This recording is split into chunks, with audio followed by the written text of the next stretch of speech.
Good morning friends, PRS the future academy के YouTube channel पे मैं तकसीर अहमद आप सभी मित्रों का स्वागत करता हूं। जैसा कि आप लोगों को पता है कि हम प्रश्नावली 3.5 पढ़ रहे हैं और हम लोगों ने 3.5 के क्वेश्चन नंबर 1, 2 और 3 को कंप्लीट सॉल्व कर लिया है। तो आज हम जिस क्वेश्चन से बात करने वाले हैं वो क्वेश्चन नंबर 4 का है और 4 का फर्स्ट पार्ट की बात करेंगे। ठीक है, टाइम बिल्कुल भी खराब नहीं करेंगे, डायरेक्ट हम लोग अपने क्वेश्चन पे आते हैं। देखिए फर्स्ट क्वेश्चन क्या है, हमने आज का जो क्वेश्चन है उसको बोर्ड पे लिखा नहीं है। क्यों नहीं लिखा है? अगर आप ध्यान से बुक को देखेंगे तो आपको क्वेश्चन भी समझ में आ जाएगा कि क्वेश्चन कितना बड़ा है। और अगर हम बुक लिख देंगे तो ये आधा बोर्ड तो ये क्वेश्चन ही ले लेगा, फिर हम कैसे सॉल्व करेंगे, टाइम रहेगा नहीं और दिक्कत भी होगी आपको क्योंकि एक बार रफ करेंगे। हाँ, तो इसलिए हम ये कोशिश किए हैं कि इस क्वेश्चन को हम पढ़ें यहाँ से और आप अपनी बुक लेकर बैठिएगा और समझने की कोशिश करिएगा। देखिए क्वेश्चन क्या है कि एक छात्रावास के मासिक व्यय का एक नियत भाग तथा शेष इस बात पर निर्भर करता है कि छात्र ने कितने दिन भोजन लिया है, जबकि एक विद्यार्थी ए को 20 दिन भोजन कराता है तो छात्रावास के लिए 1000 रुपये देने पड़ते हैं। मतलब इसमें क्वेश्चन में बोला क्या है कि जैसे आप लोग हॉस्टल में रहते हैं तो हॉस्टल का अगर आप रहने का खर्च अलग होता है और पैसा मतलब जो खाना पीना का खर्च अलग रहता है। बहुत हॉस्टल में दोनों सेपरेट रहता है, मिला जुला रहता है, लेकिन बहुत हॉस्टल ऐसे भी होते हैं जहाँ पे खाने का खर्च अलग रहता है और रहने का खर्च अलग। सेम वही काम यहाँ पे है कि कोई हॉस्टल में रहने गया है तो समझ लीजिए जो नियत खर्च बोल रहा है वो रहने का खर्च है। आप मान सकते हैं, मानना है क्योंकि वहाँ पे आपको आंसर नहीं देना, आपको कैलकुलेशन करना है। ठीक है, तो मान लीजिए जो नियत खर्च वो बोला है वो नियत खर्च ना होकर मान लीजिए वो रहने का खर्च है और साथ में भोजन का खर्च अलग है। तो ये लास्ट क्वेश्चन में यही पूछा है कि हमको ये बताना है कि नियत खर्च कितना हो रहा है और भोजन का खर्च कितना है। तो हमने क्या बताया इस क्वेश्चन को 2 से 3 बार पढ़ा करिए और जो चीज़ पूछा रहा करे कि हमको नियत खर्च निकालना है और भोजन का खर्च निकालना है तो जो निकालने रहा करे उसी को हम मान लेते हैं सबसे पहले। तो इसमें देखिए बोला क्या लास्ट में कि नियत व्यय मतलब वो रहने का खर्च कितना है, मान सकते हैं कि नियत व्यय x है और प्रतिदिन भोजन का मूल्य कितना है, y है। तो सबसे पहले हम इसी चीज को मान लेंगे। ठीक है, तो इसको हल करते हैं। माना छात्रावास का नियत व्यय, माना छात्रावास का नियत व्यय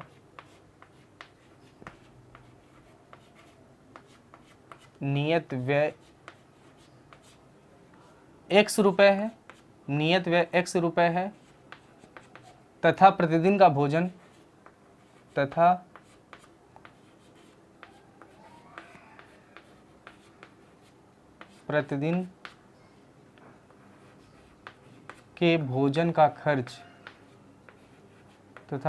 के भोजन का खर्च कितना है, y रुपए है। ठीक है, y है। हमने मान लिया कि माना छात्रावास का नियत व्यय जो रहने का मान लेते हैं वो x है और प्रतिदिन जो भोजन करता है मतलब एक दिन अगर वो भोजन करेगा तो उसको y रुपए देना होगा। इसका क्या मतलब है कि अगर एक दिन वो भोजन करेगा तो उसको y देना होगा और अगर वो एक दिन रहेगा तो उसको x रुपए देना होगा। ठीक है, अब देखिए फर्स्ट शर्तानुसार इसने बोला क्या है, केस फर्स्ट भी मान सकते हैं और प्रथम शर्तानुसार भी इसको कह सकते हैं हम, प्रथम शर्तानुसार। अब जो दिया है आपको बहुत आसान बनता है ये क्वेश्चन। देखिए क्या है कि एक छात्रावास के लिए ये बात यहां तक समझ में आए। उसके बाद क्या है, जब एक विद्यार्थी ए को, जो विद्यार्थी ए है, ए को 20 दिन भोजन करता है, क्या करता है, 20 दिन भोजन करता है, तो एक दिन भोजन का खर्च कितना है, y रुपए। अगर आप किसी होटल में खाना खाते हैं तो अगर एक दिन खाना का रेट 10 रुपए है तो 20 दिन करेंगे। अगर एक दिन का 10 रुपए है तो 20 दिन का कैसे करेंगे, 20 का मल्टीप्लाई करेंगे तभी तो 200 होगा। समझ में आया? मतलब अगर एक दिन का 10 रुपए है और 20 दिन भोजन करेंगे आप तो उसका देंगे आप 200 रुपए। तो क्या कर रहे हैं, मल्टीप्लाई। तो यहाँ पे देखिए अगर एक दिन का y है और वो 20 दिन भोजन कर रहा है तो कितना हो जाएगा, 20 का मल्टीप्लाई y में करेंगे तो 20y। ठीक है तो 20 दिन का कितना हो गया, 20y। लेकिन वो क्या बोला है कि जब एक विद्यार्थी ए को जो 20 दिन भोजन करता है 1000 छात्रावास के लिए उसको देने पड़ते हैं। तो देखिए x जो है ये तो नियत है, ये नहीं बदल रहा, ये 1 या 2 दिन नहीं, ये तो फिक्स है। ठीक है, ये फिक्स है, लेकिन भोजन के लिए प्रतिदिन का है। मतलब ये पूरा एक मंथ का मान सकते हैं कि एक मंथ का एक्स है, जो कि ऐसा कुछ कहा नहीं गया है, लेकिन आप मान सकते हैं कि ये फिक्स है। ठीक है, साथ में केवल भोजन आप जितना करेंगे उसका केवल रेट बढ़ेगा। तो अब प्रथम शर्तानुसार में ये होगा कि देखिए जो 1000 ये टोटल यहाँ पे देखिए जो दिया है कि जो 1000 वो दे रहा है, जो 1000 ये दे रहा है, इसमें क्या क्या शामिल है? इस 1000 में उसका ये जो नियत है, नियत व्यय है, ये भी शामिल है। ठीक है, जो 1000 में इसका नियत व्यय ये भी शामिल है, और साथ में क्या शामिल भैया? प्रतिदिन का भोजन। तो प्रतिदिन का भोजन भी शामिल है, इसमें प्रतिदिन का भोजन भी शामिल है। तो नियत हम माने हैं x और प्रतिदिन का माने हैं, क्या माने हैं हम? प्रतिदिन का माने हैं हम y।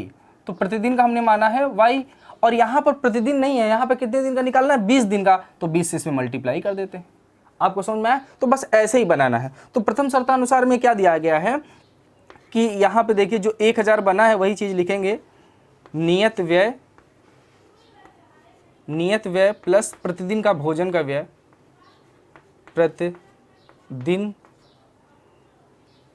ये प्रतिदिन ना लग के आप इसको 20 दिन कर दीजिए, क्योंकि ये 20 दिन का भोजन कर रहा है ना, तो 20 दिन के भोजन के व्यय, इस सबको हम हटा देते हैं। नियत व्यय प्लस 20 दिन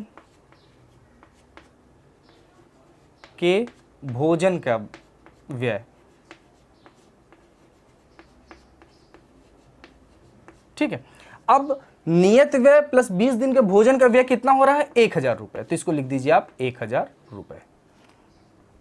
हमने ये लिख दिया। अब देखिए यहां पे ध्यान से समझिए। अब नियत व्यय हमने कितना माना है? नियत व्यय हमने माना है x रुपए, तो यहाँ पे x कर देंगे, प्लस 20 दिन का भोजन के व्यय, एक दिन का भोजन का है y रुपए, तो 20 दिन का भोजन कितना हो जाएगा? 20y होगा। अभी हमने आपको समझाया है, तो बराबर वो कितना दे रहा है? 1000। इसको क्या मान लेंगे आप? इक्वेशन नंबर, इसको मान लीजिए इक्वेशन नंबर फर्स्ट। आपको हमेशा लीनियर इक्वेशन, ये जो चैप्टर है इसमें हमेशा 2 इक्वेशन की जरूरत पड़ती है, हमने एक इक्वेशन बना दिया। अब देखिए दूसरा इक्वेशन बनाएंगे, तो लिखेंगे सेकंड शर्तानुसार, सेकंड शर्तानुसार। अब देखिए सेकंड शर्तानुसार में ये क्या बोला है, उसकी आगे की लाइन आप पढ़िए। जबकि एक विद्यार्थी जो कि बी है को जो 26 दिन भोजन करता है, अब देखिए ये 20 दिन भोजन कर रहा था, अब ये 26 दिन भोजन करता है, तो छात्रावास के लिए वे के लिए वो 1180 रुपए दे रहा है। अगर वो 20 दिन भोजन करता है तो 1000 दे रहा था, अब 26 दिन भोजन कर रहा है तो वो कितना दे रहा है? 1180। तो सेम कॉन्सेप्ट यही रहेगा। यहां पे ए विद्यार्थी के लिए लिख सकते हैं, ए विद्यार्थी के लिए, क्योंकि विद्यार्थी का नाम भी दिया है, तो ए विद्यार्थी के लिए। ठीक है, ये ए विद्यार्थी के लिए हो गया। अब जो निकालेंगे वो बी विद्यार्थी के लिए निकालेंगे, बी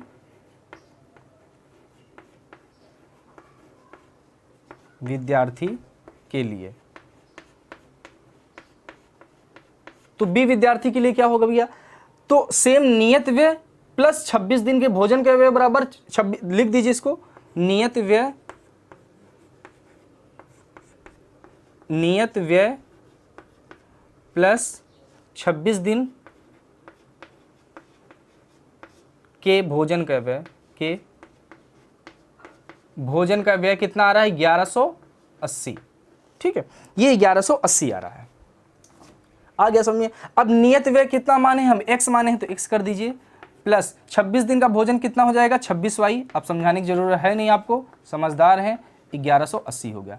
इसको आप इक्वेशन नंबर सेकंड मान लीजिए। ठीक है, अब समीकरण 1 और 2 को देखिए। अब हम इसको क्या करते हैं, समीकरण 1 और 2 को या तो प्रतिस्थापन विधि से सॉल्व कर लें, या तो विलोपन विधि से, या तो गुणनखंड विधि से। तीन विधियां में से कोई एक। तो हम ज्यादातर यूज क्या कर रहे हैं? विलोपन विधि। तो विलोपन विधि से सॉल्व करिए। तो समीकरण 1 व 2 को देखिए, x और x बराबर है, तो इस x को इसके नीचे लिख लें। यहाँ इसके नीचे अगर लिखेंगे तो यहाँ ऐसे लिखें, समीकरण 1 व 2 से, समीकरण 1 व 2 से। अब जब समीकरण 1 व 2 से लिखें तो समीकरण 1 लिखिए और समीकरण 2 लिखिए। तो समीकरण 1 क्या है? x प्लस 20y बराबर 1000। ठीक है, और ये क्या है? x प्लस 26y बराबर 1180। अब ये देखिए समीकरण 1 व 2 को क्या करेंगे? x काटना है, तो ये सेम साइन है, तो जब सेम साइन है तो यहाँ पर लिखेंगे क्या? घटाने पर, क्योंकि घटाते हैं जब घटाएंगे तो नीचे का साइन बदल जाएगा, तो ये देखिए ये माइनस हो गया, ये भी माइनस हो गया, ये भी माइनस हो गया, ये दोनों कैंसिल हो जाएंगे। अब ये देखिए यहाँ पे 26 में से 20 निकल जाएगा, कितना आएगा 6 बचेगा, तो ये 6y हो गया, ठीक है। लेकिन यहाँ पे चिन्ह किसका रहेगा, माइनस का चिन्ह रहेगा, क्योंकि 26 बड़ा है तो माइनस का साइन हो जाएगा। अब इसमें देखिए क्या बेटा, ये 1180 है और 1000 है, तो 1180 में से 1000 निकलेगा तो क्या आएगा, ये 180 आएगा, 180 आ गया। अब हमको देखिए यहाँ पे, और चिन्ह किसका रहेगा, ये माइनस का, बड़ा माइनस है तो माइनस का। देखिए दोनों तरफ माइनस है, माइनस से माइनस को हम क्या कर देंगे, कट कर देंगे। अब ये देखिए 6y बराबर, ये दिया है 180, तो यहाँ इसको इधर सॉल्व करते हैं। देखिए ये दिया गया है 6y बराबर 180, 180, तो y का मान निकालना है, तो 6 को हम उस तरफ ले जाएंगे, तो y बराबर क्या हो जाएगा 180 और अपान 6 से इसको काट देंगे तो कितना आएगा 30, तो y मतलब हो गया 30, ठीक है। मतलब ये जो है कि जो प्रतिदिन अगर वो भोजन कर रहा है तो एक दिन का भोजन का खर्च कितना है 30 रुपए, y का मान निकल गया है। अब y का मान उठा के समीकरण 1 या 2 में से किसी में रखेंगे तो x का मान आ जाएगा, तो वही करेंगे। y का मान समीकरण 1 में रखने पर, समीकरण 1 में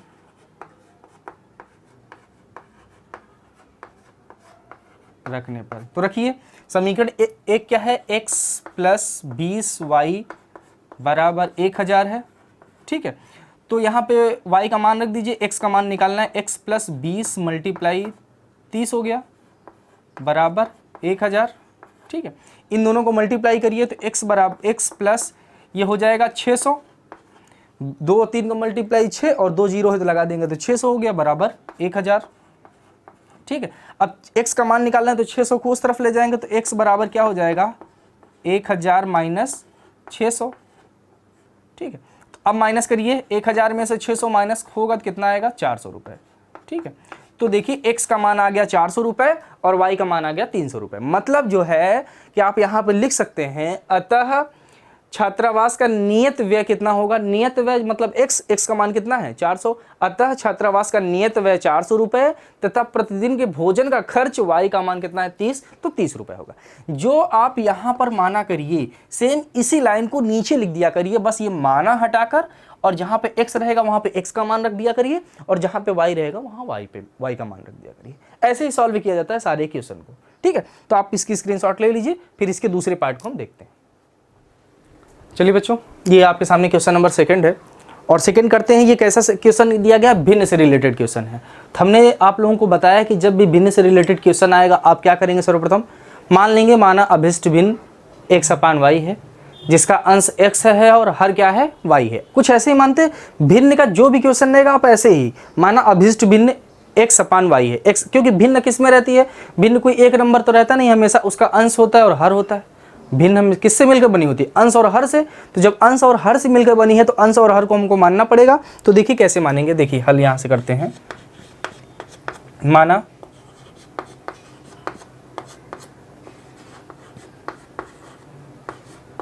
अभिष्ट भिन्न बराबर x अपान y है। इसको मान लेंगे, माना अभिष्ट भिन्न बराबर x अपान y है, और जहां x किसको रिप्रेजेंट कर रहा है, अंश को, जहां x बराबर अंश है और क्या है y बराबर क्या है आपका, y बराबर आपका हर दिया गया है। ये जहां x बराबर अंश है और y बराबर क्या है हर, ये क्वेश्चन है। अब देखिए करते क्या है क्वेश्चन को, कि एक भिन्न 1/3 हो जाती है, भिन्न क्या हो जाती है 1/3 हो जाती है। तो हम यहाँ पे देखिए प्रथम शर्त अगर देखें, फर्स्ट शर्त को हम देखते हैं, तो एक जो भिन्न है वो 1/3 हो जाती है। भिन्न कितनी हो जाती है 1/3। तो भिन्न हमारी क्या है x अपान y है, ये हो जा रही 1/3।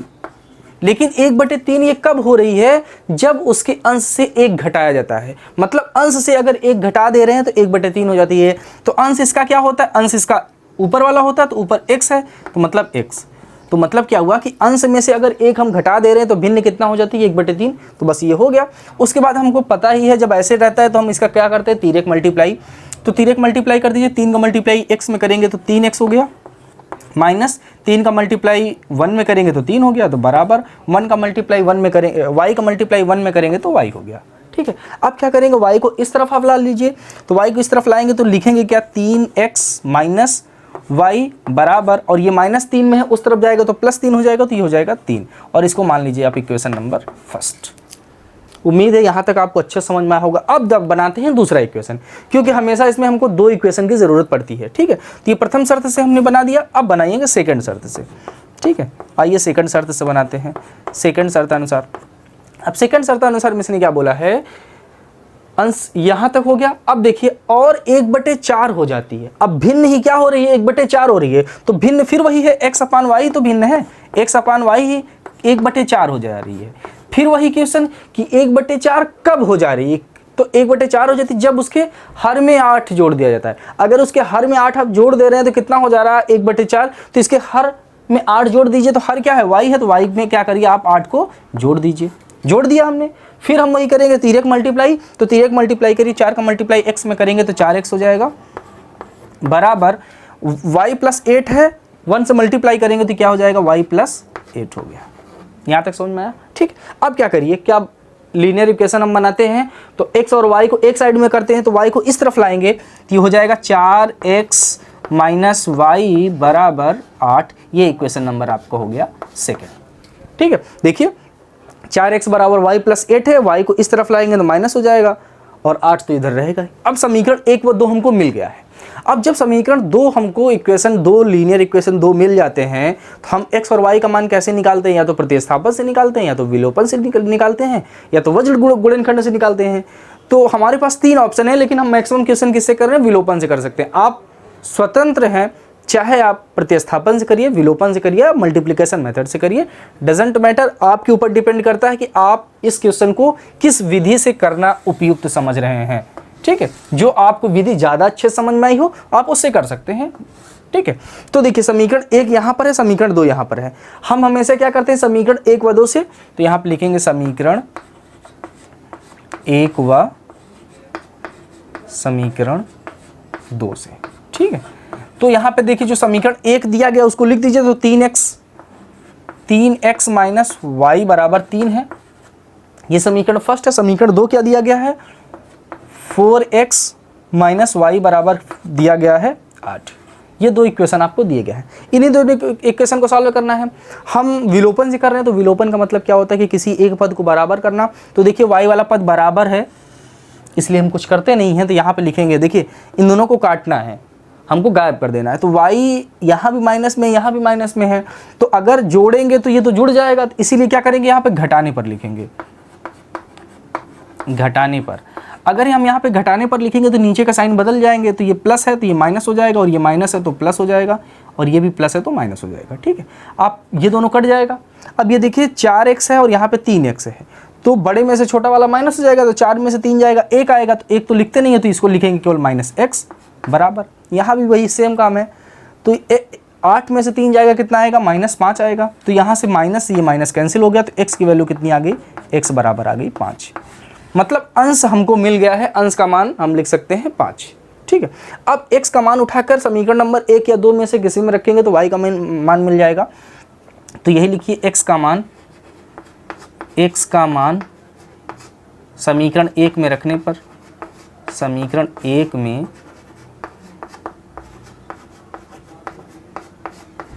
रखने पर, तो समीकरण 1 क्या है आपका, देखिए 3x माइनस y बराबर 3 दिया गया है। तो देखिए x का मान कितना है, 5 है, रख दीजिए, 3 × 5 माइनस y बराबर 3 है। इन दोनों को मल्टीप्लाई करेंगे तो 15 हो जाएगा, और ये 15 हो गया, 15 माइनस y बराबर 3। अब ध्यान दीजिए, 15 जब उस तरफ जाएगा तो ये प्लस में है, उस तरफ जाएगा तो माइनस में हो जाएगा, तो कर दीजिए, तो -y बराबर क्या हो जाएगा, 3 और -15। अब इस चीज़ को इधर आप देख लीजिए, देखिए ये -y है, आप ये -y कर दीजिए बराबर। देखिए 15 बड़ा है, 15 में से 3 माइनस करेंगे तो 12 आएगा, तो 12 कर देंगे, लेकिन चिन्ह किसका रखेंगे, चिन्ह हमेशा बड़े वाले का, तो बड़े वाले का साइन क्या है, माइनस है, तो यहाँ पे माइनस हो जाएगा। अब ये इधर भी माइनस, इधर भी माइनस कट जाएगा, तो y का मान कितना आ गया, y बराबर आ गया 12। ठीक है, y का मान 12 आ गया। तो यहाँ पे देखिए x का मान 5 आ गया, y का मान 12। हमने वही बताया है कि जो यहाँ पे लिखा करिए वही चीज़ को लास्ट में नीचे भी लिख दिया करिए। तो यहाँ माना को हटाकर अतः अभिष्ट भिन्न बराबर x का मान कितना दिया गया है, 5 दिया गया है, तो यहाँ पे 5 हो जाएगा, और y का मान कितना दिया है 12। तो अभिष्ट भिन्न कितनी हो जाएगी, 5/12। तो लास्ट में यही लिखिएगा, अतः अभिष्ट भिन्न बराबर 5/12 होगा। ठीक, आप इसकी स्क्रीनशॉट ले लीजिए। चलिए बच्चों, ये देखिए क्वेश्चन नंबर 4 का थर्ड पार्ट है। देखिए क्वेश्चन में क्या दिया गया है कि यश ने एक टेस्ट में 40 अंक अर्जित किए। जब उसे सही उत्तर पर 3 अंक मिलते हैं तथा गलत उत्तर पर उसको 1 अंक काट लिए जाते हैं। यदि उसे सही उत्तर पर 4 अंक मिलते हैं तथा अशुद्ध उत्तर पर 2 अंक काट लिए जाते हैं तो यश को 50 अंक अर्जित करता है। तो टेस्ट में कितने प्रश्न हैं? सबसे पहले हमने क्या बताया कि जब भी वर्ड प्रॉब्लम से रिलेटेड आपको क्वेश्चन रहेगा, कम से कम आप उसको 2 से 3 बार जरूर पढ़िएगा, मन लगा के 2 से 3 बार जरूर पढ़िएगा। फिर उसके बाद क्या करिएगा कि जो चीज़ पूछा रहता है उसी को हम मानते हैं। ठीक है, तो ये बोला टेस्ट में कितने प्रश्न थे, तो कितने प्रश्न थे, या तो 20 प्रश्न रहे होंगे, या 30 प्रश्न, या 50 प्रश्न, या 100 प्रश्न, ऐसे ही रहता है।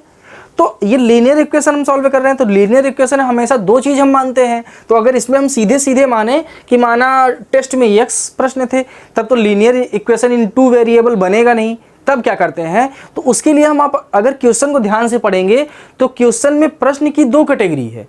एक प्रश्न बोला है सही उत्तर और एक प्रश्न बोला है गलत उत्तर। तो आप इसमें जब मानेंगे तो ऐसे ही मानेंगे, माना सही प्रश्नों की संख्या x और गलत प्रश्नों की संख्या y है, तब ये 2 मिल गए कि नहीं, प्रश्न ही 2 प्रकार से हो गया। तो देखिए हल ऐसे ही करेंगे, इसकी जो हल की स्टार्टिंग होगी यही मानेंगे, माना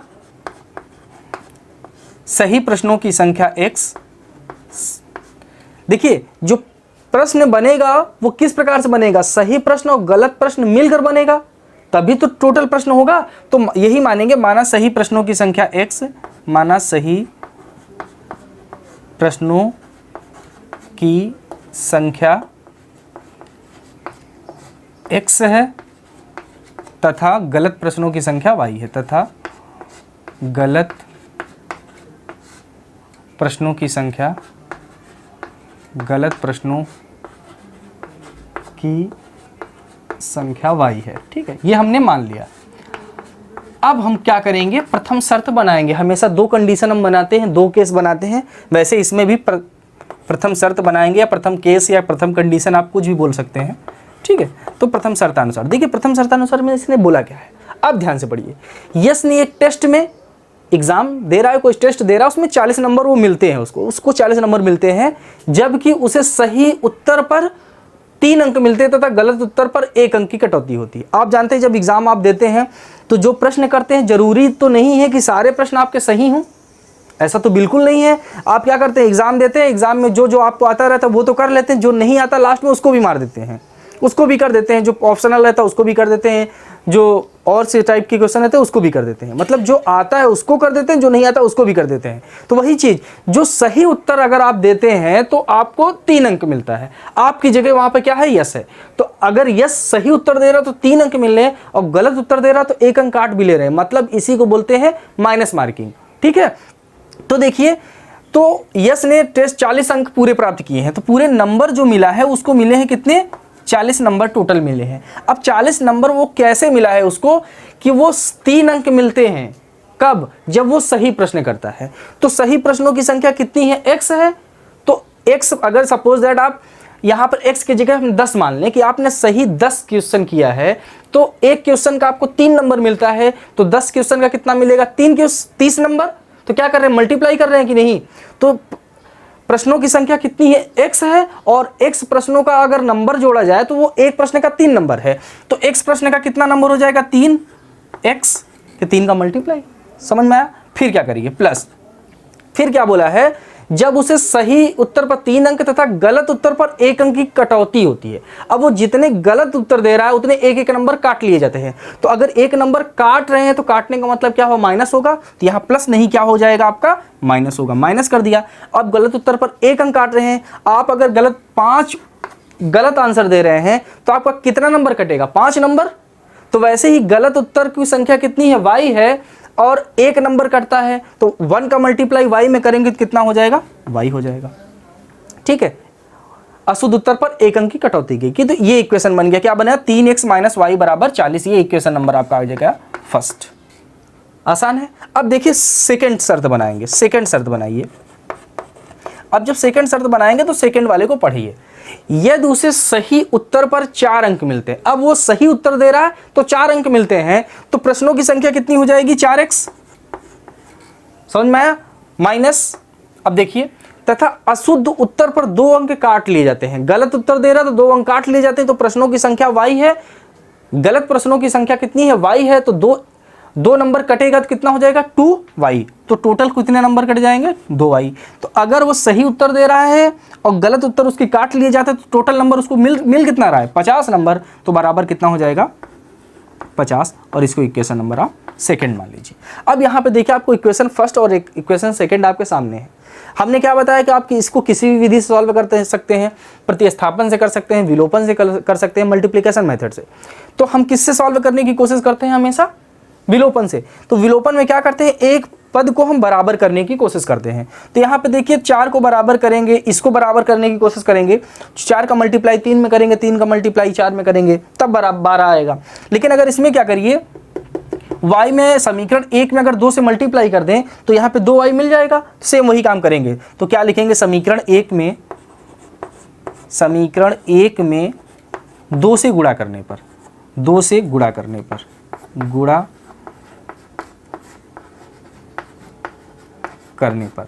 अब समीकरण 2 में, समीकरण 1 में 2 से गुणा करिए, तो 2 से गुणा करेंगे तो 3x को कितना हो जाएगा 6x माइनस 2 से मल्टीप्लाई y में करेंगे तो 2y बराबर, अब 2 का मल्टीप्लाई इसमें भी होगा तो 40 दूना कितना हो जाएगा 80 हो गया। अब जो समीकरण 2 है इसी के नीचे उतार दीजिए, तो ये हो जाएगा 4x और ये आएगा माइनस 2y बराबर ये 50 आपको ऐसे दिया गया।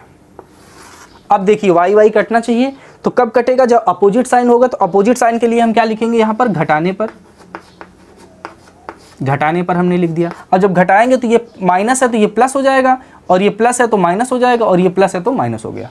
ठीक है, ये दोनों कैंसिल हो गया। तो 6 में से 4 जाएगा, कितना आएगा 2x आएगा, तो हम 2x लिख दिए बराबर। अब देखिए ये 80 है और ये 30 है, तो ये भी माइनस हो जाएगा। तो 80 में से 30 जाएगा, कितना आएगा? 80 में से 50 जाएगा तो 30 आएगा।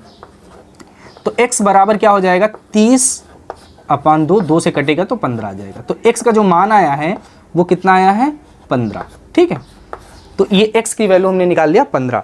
मतलब सही प्रश्नों की संख्या कितनी है 15 है। अब x का मान जब आ गया है तो x का मान समीकरण 1 में रख देंगे तो y का मान मिल जाएगा, तो गलत प्रश्नों की संख्या भी मिल जाएगी। तो यही करेंगे, x का मान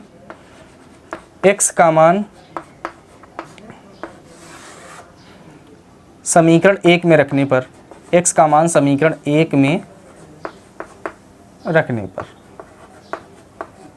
रख दीजिए। समीकरण 1 का मान x में, तो समीकरण 1 क्या है 3x माइनस वाई बराबर 40 है। तो 3 मल्टीप्लाई 15 करेंगे, माइनस वाई बराबर 40। ठीक है, तो 15 का मल्टीप्लाई 3 में करेंगे तो 45 हो जाएगा। 45 माइनस वाई बराबर 40। तो देखिए 45 को उस तरफ ले जाएंगे तो ये प्लस में उधर जाएगा तो माइनस में हो जाएगा। तो माइनस वाई बराबर कितना हो जाएगा 40 माइनस 45। तब इसको सॉल्व करेंगे तो माइनस वाई बराबर 45 में से 40 माइनस होगा तो कितना आएगा -5 हो गया। अब देखिए माइनस से माइनस कैंसिल, तो y बराबर कितना आ गया 5। तो यहाँ पे देखिए x बराबर 15 आ गया, y बराबर 5 आ गया। तो यहाँ पे लिख सकते हैं कि सही, अतः सही प्रश्नों की संख्या कितनी है 15 है, और तथा गलत प्रश्नों की संख्या कितनी है 5 है। समझ में आया? तब वो ऐसी कंडीशन बन रही है। तो टोटल प्रश्न कितने हो गए? टोटल प्रश्नों की संख्या होगी 20, जिसमें सही प्रश्नों की संख्या आपकी 15 हो जाएगी और गलत प्रश्नों की संख्या आपकी 5 हो जाएगी। सेम यही चीज इस लाइन को जो लिखा करिए, ये लाइन, इस लाइन को लास्ट में भी लिख दिया करिए, तो कंक्लूजन में आपका सही, आपका सटीक आंसर लिखा हुआ मिलेगा। ठीक है, आप इसकी स्क्रीनशॉट लीजिए, फिर इसके अगले पार्ट की बात करते हैं। चलिए बच्चों, क्वेश्चन नंबर 4th पार्ट की बात करते हैं। अब इस क्वेश्चन को अगर आप देखेंगे तो खुद ही समझ जाएंगे कि हम ये क्वेश्चन बोर्ड पे लिखे क्यों नहीं है। काफ़ी बड़ा क्वेश्चन है और सबसे ज़्यादा तो ये इंपॉर्टेंट क्वेश्चन है। ध्यान रखिएगा, जब भी कभी चाल का क्वेश्चन रहता है तो वो इंपॉर्टेंट ही माना जाता है, क्योंकि हमने आपको पहले ही बताया था कि इस चैप्टर में जो वर्ड प्रॉब्लम है वो भिन्न से रिलेटेड जो क्वेश्चन रहते हैं वो इंपॉर्टेंट है, चाल से रिलेटेड जो क्वेश्चन रहते हैं वो इंपॉर्टेंट है, आई से जो रिलेटेड क्वेश्चन होते हैं वो इंपॉर्टेंट है, और जो हमेशा संख्याओं से संबंधित है। ये 4-5 टाइप के क्वेश्चन को आप जरूर ध्यान से किया करिए। तो देखिए ये क्वेश्चन में क्या बोला है कि एक राजमार्ग पर 2 स्थान ए और बी हैं जो 100 किलोमीटर की दूरी पर हैं। मतलब ये क्या है कि यहाँ पे समझिए आप अच्छे से कि यहाँ पे 2 प्लेसेस हैं, एक है यहाँ पर ए पोजीशन है और दूसरी पोजीशन यहाँ पर क्या है, बी पोजीशन है। और इन दोनों के बीच के डिस्टेंस वो कितना दिया है, 100 किलोमीटर। यहाँ पे 2 पोजीशन है और दोनों की डिस्टेंस कितनी है, 100 किलोमीटर है। और वो बोला क्या है कि एक कार ए से तथा दूसरी कार बी से एक ही समय पर चलना प्रारंभ करती है। मतलब एक पोजीशन ए है, एक पोजीशन बी है, 2 कार है, एक कार ए से और एक कार बी से सेम टाइम पे वो चलना प्रारंभ करती हैं।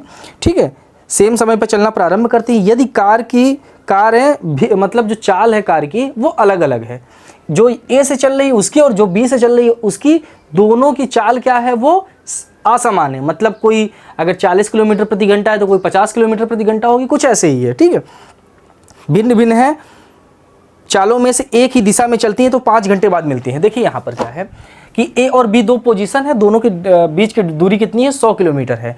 और यहाँ से जब एक कार ए से चलती है, दूसरी कार बी से चलती है और इनकी ये सेम समय पे चलती हैं, इनका समय जो है वो सेम है लेकिन चाल इनकी अलग अलग है। तो ये जब चलती हैं तो ये जाकर सी पॉइंट पर 5 घंटे बाद मिलती हैं। ठीक है, ये जो सी बिंदु होगा उस बिंदु पर ये कितने घंटे बाद मिलती है, 5 घंटे बाद मिलती है। मतलब ये यहाँ से चलेगी ए बिंदु से और दूसरी कार बी से चलेगी और 5 घंटे ये लोग कंटिन्यू एक ही दिशा में चलेंगे तो ये एक पॉइंट सी आएगा जहां पर ये लोग मिलेंगे। तो इसका मतलब जाहिर सी बात है कि यहाँ पे चाल पूछा है ना, तो ये पहली कंडीशन आपको हो गई। तो यहाँ पर आप देखिए हल कैसे करेंगे। सबसे पहले हमने बोला है जो पूछा रहता है उसी को मान लेते हैं। तो मान लेंगे, माना एक कार की चाल, क्योंकि 2 कार है अलग अलग चाल होगी, एक कार की चाल x, एक कार की चाल x किलोमीटर पर आवर है। क्योंकि चाल हमेशा किलोमीटर पर आवर में होती है तो एक कार की चाल जो है 1 किलोमीटर पर आवर है, तथा दूसरी कार की चाल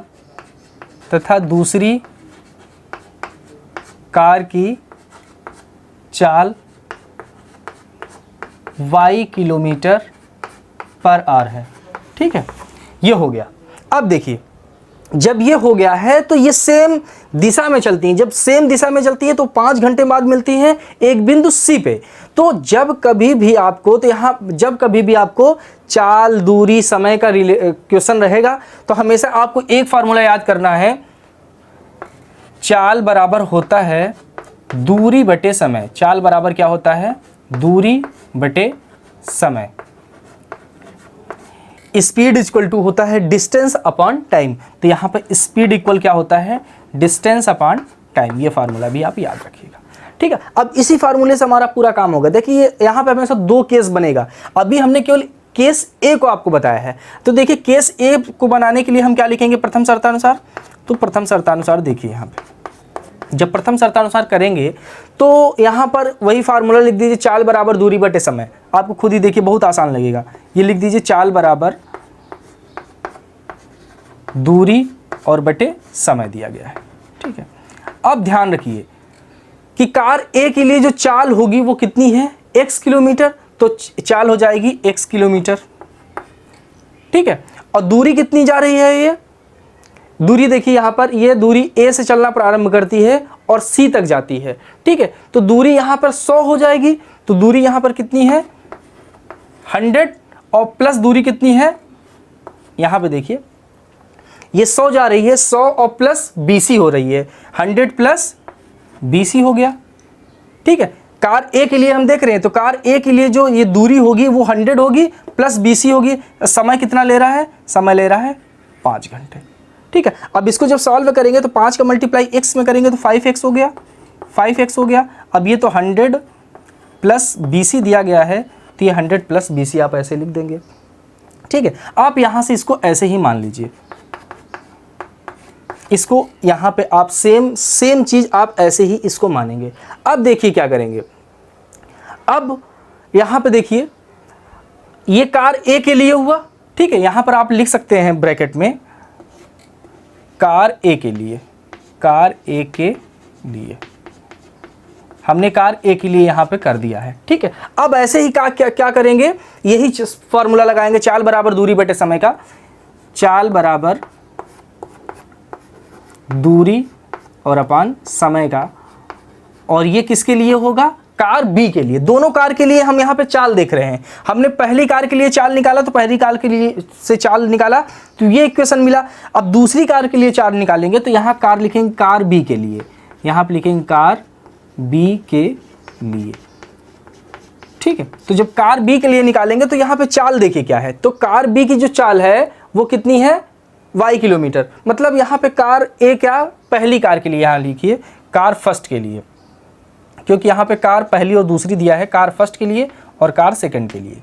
तो चाल बराबर दूरी बटे समय है, तो देखिए दूसरी कार की जो चाल है वो कितनी है, y है, तो दूसरी कार की चाल हो जाएगी y बराबर दूरी कितनी हो जाएगी। अब देखिए दूसरी कार यहाँ से स्टार्ट हो रही है तो इसकी दूरी कितनी होगी, BC केवल दूरी होगी कि नहीं, ये देखिए BC दूरी है, पहली कार की दूरी ये पूरी थी और BC थी, लेकिन दूसरी दूरी कितनी, ये क्योंकि B से केवल C पे जा रही है तो इसकी दूरी कितनी हो जाएगी, BC, तो इसकी दूरी हो जाएगी BC बटे समय। तो कितना लग रहा है, इसको भी 5 घंटा लगा था वहाँ पहुँचने में और B को भी 5 घंटा लगा था, तो ये 5 घंटा हो जाएगा। 5 का मल्टीप्लाई y में करेंगे तो 5y बराबर कितना हो जाएगा, BC। अब ध्यान से समीकरण 1 और 2 को देखिए, यहाँ पर BC बराबर अगर 5y रख दें, ये जो BC का मान आया समीकरण 2 का मान, समीकरण 2 से BC का मान समीकरण 1 में रखने पर सेम यही काम करिए। यहाँ पर आप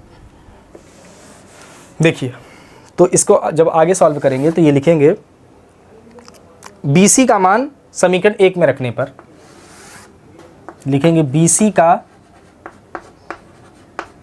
मान समीकरण 1 में रखने पर,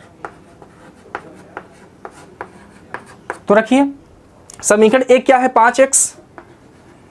5x बराबर 100 प्लस BC। अब BC का मान कितना दिया गया, 5y, तो BC की जगह क्या लिख देंगे हम, 5y लिख देंगे, तो यहाँ पे BC बराबर 5y हमने लिख दिया। आया समझ में। अब देखिए 5x इधर है, माइनस 5y इस तरफ आएगा तो माइनस में हो जाएगा, 5y बराबर कितना हो जाएगा, 100, ठीक है। अब देखिए 5 यहाँ भी है, 5 यहाँ भी है, 100 यहाँ, मतलब 5 तीनों में कॉमन है, तो 5 से हम भाग दे दें, जब 5 से भाग देंगे तो यहाँ क्या बचेगा, x माइनस वाई बचेगा, क्योंकि सभी पदों में जब 5 से भाग देंगे तो 5 से इसको भाग देंगे तो 5 से 5 कट जाएगा, केवल x बचेगा। यहाँ भी 5 से 5 कट जाएगा तो केवल y बचेगा, बराबर कितना हो जाएगा, 5 से जब इसको भी काटेंगे तो आ जाएगा 20। ये इक्वेशन नंबर आ गया फर्स्ट। रियल में ये इक्वेशन आया है तीसरा इस क्वेश्चन में, लेकिन जो लीनियर इक्वेशन को जो पहला क्वेश्चन मिला, जो इक्वेशन मिला है वो ये पहला आया है, ठीक है। तो ये देखिए पहले केस से हमने ये पहला रैखिक समीकरण हमने बनाया है। अब देखिए ध्यान से, अब इसी में जो दूसरा केस दिया है उसको पढ़िए आप। देखिए दूसरा क्या, यदि वे विपरीत दिशा में चलती हैं तो 1 घंटे पश्चात मिलती हैं। अब वो क्या कर रहा है, अगर वो विपरीत दिशा में चलती हैं, ठीक है, अगर वो क्या कर रही है, विपरीत दिशा में चल रही हैं, तो वो ऐसा करिए कि आप लोग इसको स्क्रीनशॉट ले लीजिए, फिर हम इसका सेकंड पार्ट बताते हैं, तो दूसरा इक्वेशन मिलेगा तो फिर उसको सॉल्व करते हैं, क्योंकि अभी फिर जगह कम बच जाएगा, तो आप इसकी स्क्रीनशॉट पहले ले लीजिए। चलिए बच्चों, अब ये देखिए इसका जो सेकंड शर्त बनेगा, सेकंड केस बनेगा, उसकी हम बात करते हैं। तो सेकंड शर्त अनुसार, ये फर्स्ट शर्त की थी, अब सेकंड शर्त में ये क्या बोला है कि अगर वो A और B जो ये कारें हैं, जो ये दिया गया है, इसी को देखिए बनाइए हम, यहाँ फिर से बनाइए, यहाँ पर A है और यहाँ पर B है, इनके बीच की दूरी 100 दिया है, 100 किलोमीटर दिया है।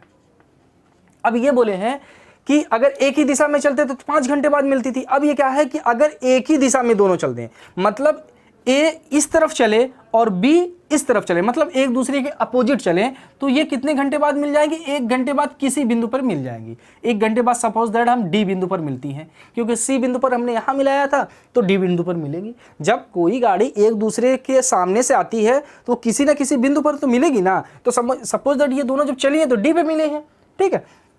तब वही चीज कि पहली कार के लिए चाल और दूसरी कार के लिए चाल, सेम काम वहीं पे करना है। तो देखिए पहली कार के लिए तो यहाँ पे लिखेंगे क्या हम, पहली कार की चाल, पहली कार की चाल। तो पहली कार की चाल का फार्मूला वही चाल बराबर दूरी बटे समय होता है, तो दूरी बटे समय यहां पे लिखिए आप, दूरी बटे समय। तो देखिए चाल कितनी है, पहली कार की चाल हमने x माना था तो x हो जाएगा बराबर दूरी कितना ले रहा है, सबसे इंपॉर्टेंट पॉइंट यहीं पे दूरी।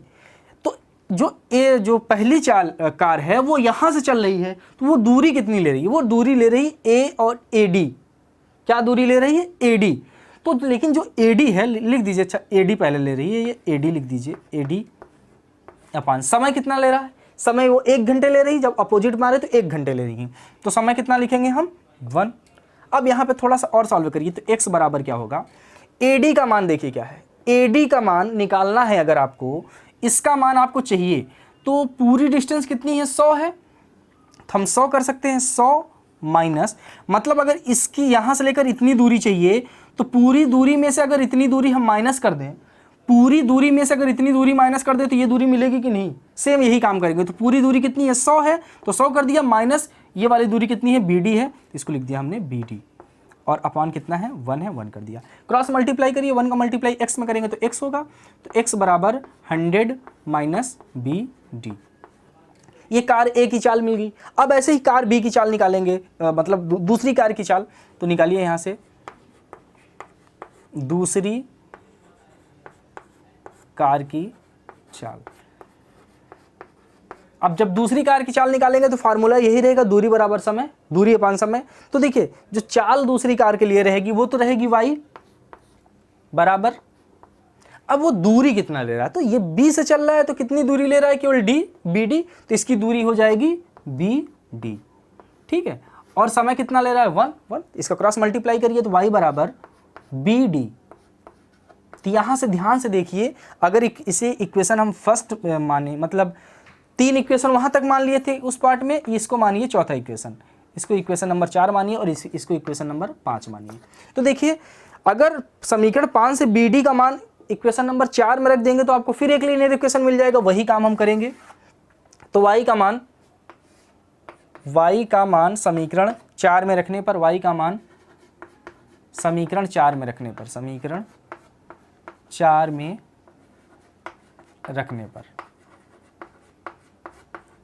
समीकरण 4 में रख दीजिए। समीकरण 4 क्या है, x बराबर 100 माइनस BD है, BD है, तो x बराबर 100 माइनस BD का मान देखिए यहाँ पे कितना है, y है, तो BD बराबर y हो जाएगा। तो ये इस तरफ आएगा तो x ये माइनस में है तो प्लस में हो जाएगा, प्लस y बराबर 100 आ गया, ठीक है। ये इक्वेशन नंबर आपको का हो गया सेकेंड, मतलब 5 यहाँ तक आया था, इसको मानिए इक्वेशन नंबर 6, ठीक है। ये आपको दूसरा रैखिक समीकरण मिल गया। पहला रैखिक समीकरण देखिए मिला था x माइनस वाई बराबर 20, और दूसरा रैखिक समीकरण क्या मिल गया, x प्लस वाई बराबर 100। अब इन्हीं दोनों लीनियर इक्वेशन से हमको क्या निकालना है, x और y का मान निकालना है, तो निकाल दीजिए। तो x प्लस वाई बराबर 100 दिया है, इसको लिखिए x प्लस वाई बराबर 100, और इसी के नीचे समीकरण नंबर 1 को लिख दीजिए x माइनस वाई बराबर 20, ठीक है। अब यहाँ पे देखिए y से y कैंसिल हो जाएगा, तो यहाँ पे लिख देंगे जोड़ने पर, तो यहाँ पे जोड़ने पर लिख दीजिए, जोड़ने पर, ठीक है। तो y से y कट जाएगा, तो ये x और x कितना हो जाएगा, 2x बराबर 100 और 20 कितना हो जाएगा, 120। तो x का मान निकालने के लिए 2 को उस तरफ ले जाएंगे, तो x बराबर क्या हो जाएगा, 120 और बटे 2, 2 से इसको काटेंगे तो कितना आएगा, 60। तो x का मान कितना आ गया, 60 किलोमीटर पर आवर।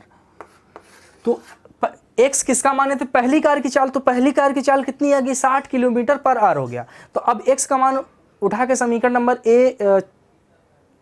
6 में रख देंगे या 3rd में रख देंगे, तो किसका मान निकल आएगा, y का मान निकल आएगा। तो वही काम करिए, देखिए x का मान समीकरण 1 में रखने पर, x का मान समीकरण 3 में रखने पर, यह समीकरण 3 था ना, तो समीकरण 3 में रखने पर, x का मान समीकरण 3 में रखने पर, 3 में रखने पर, तो x का मान समीकरण 3 में रखेंगे तो x माइनस वाई बराबर 20 है। तो x का मान कितना है, 60 है, तो 60 रख दीजिए, 60 माइनस वाई बराबर 20। तो 60 को उस तरफ ले जाएंगे तो माइनस वाई बराबर 20 माइनस 60 हो गया, ठीक है। तो 60 में से 20 माइनस होगा 40 होगा, माइनस वाई बराबर -40। अब यहाँ भी माइनस है, यहाँ भी माइनस है, माइनस माइनस कैंसिल, तो वाई बराबर कितना हो गया 40 किलोमीटर पर आवर। तो मतलब जो पहली कार की चाल थी, जो पहली कार की चाल निकाले हैं हम, वो कितना है 60 किलोमीटर पर आवर, और जो दूसरी कार की चाल हम निकाले हैं वो कितना है 40 किलोमीटर पर आवर। ठीक है, तो ये क्वेश्चन बहुत ही इंपॉर्टेंट है।